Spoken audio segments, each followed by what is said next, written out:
আসসালামু আলাইকুম। আশা করি সবাই ভালো আছেন। রাত পোহালে ঈদ, তো সবাইকে ঈদ মোবারক। তো ঈদ মানেই কিন্তু মিষ্টি জাতীয় খাবার, তবে অনেকেই কিন্তু জর্দাটা রাঁধতে ভয় পান যে ঠিকমতো জর্দা হবে না। তো আজকে কিন্তু আমি ঝটপট একেবারে সহজভাবে জর্দা রান্না করার রেসিপি দেখাবো। তো প্রথমে পানি বসিয়ে দিতে হবে এবং পানিতে অবশ্যই ফুড কালার দিতে হবে। জর্দার যে কালারগুলো পাওয়া যায় সেই কালারটা দিয়ে নিতে হবে।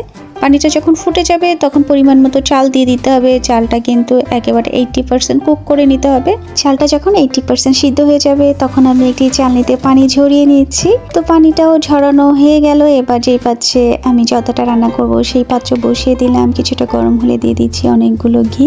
আর জর্দা কিন্তু ঘি ছাড়া কল্পনাই করা যায় না। এবং একই সঙ্গে দিয়ে দিচ্ছি চিনি। আমি যেহেতু রান্নাটা অনেক ঝটপট করব এবং সহজভাবে করব, তো এই কারণে আমি চিনি শিরা করে আবার ঝামেলায় গেলাম না। তো আরও দিয়ে দিচ্ছি লং এবং এলাচের মুখগুলো খুলে দিতে হবে এবং একটি তেজপাতা ছিঁড়ে দিয়ে দিচ্ছি। এবার সব কিছু নেড়ে চেড়ে মিলিয়ে নিচ্ছি। চিনি পরিমাণটা আরও কিছুটা বেশি লাগবে, দ্যাটস ওয়াই আমি আরও কিছুটা চিনি অ্যাড করে দিচ্ছি। যেহেতু পুরোটাই চালের তৈরি আর চালের মধ্যে চিনিটা ঢুকতে একটু সময় লাগবে, প্লাস চিনির পরিমাণটাও বেশি লাগে।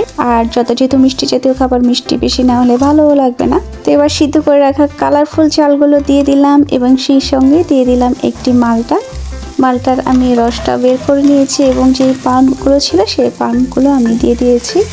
এবার নেড়ে চেড়ে সব কিছু মিলিয়ে নিচ্ছি এবং এরপর দিয়ে দিচ্ছি অনেকগুলো মালটার খোসা কুচি। মালটার আমি কিছু খোসা কুচি করে রেখেছিলাম, ফ্লেভারটা ভালো হওয়ার জন্য আমি দিলাম। এবার নেড়ে চেড়ে সব কিছু মিলিয়ে নিলাম। এবার ঢেকে রান্না করার পালা। এই সময় কিন্তু অনেক ড্রাই ফ্রুটস প্লাস কাজু বাদাম, পেস্তা বাদাম এবং কিশমিশ সবই দেওয়া যায়। অ্যাকচুয়ালি আমার কাছে এখন হাতের কাছে কিশমিশটা ছিল, বাট আমি খুঁজে পাচ্ছি না কোথায় রেখেছি।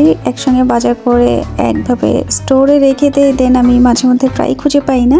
সো আমি ঢেকে রান্না করছি। আপনাদের কাছে এই কাজু বাদাম কিশমিশ যা থাকবে সব কিছু দিয়ে দিবেন। ঢেকে রান্না করলে কিন্তু চিনি থেকে পানি ছেড়ে দিবে, আর এই পানিতেই কিন্তু একেবারে জর্দা পুরোপুরি কুক হয়ে যাবে। এবার পানিটা শুকিয়ে নেওয়ার পালা। এইভাবে ঢাকনা দিয়ে থেকে 2-3 বার নেড়ে চেড়ে পানিটা শুকিয়ে নেবেন। পানিটা কিন্তু একেবারে শুকিয়ে গেছে এবং খুব সুন্দর ঝরঝরে হয়েছে। যারা জর্দা রান্না করতে ভয় পান তারা কিন্তু এইভাবে রান্না করে দেখবেন। সময় লাগে না, জর্দাটা বসিয়ে দিয়ে আরও অন্যান্য ধরনের সব কাজ অন্যান্য অনেক রান্নাই করে ফেলতে পারবেন।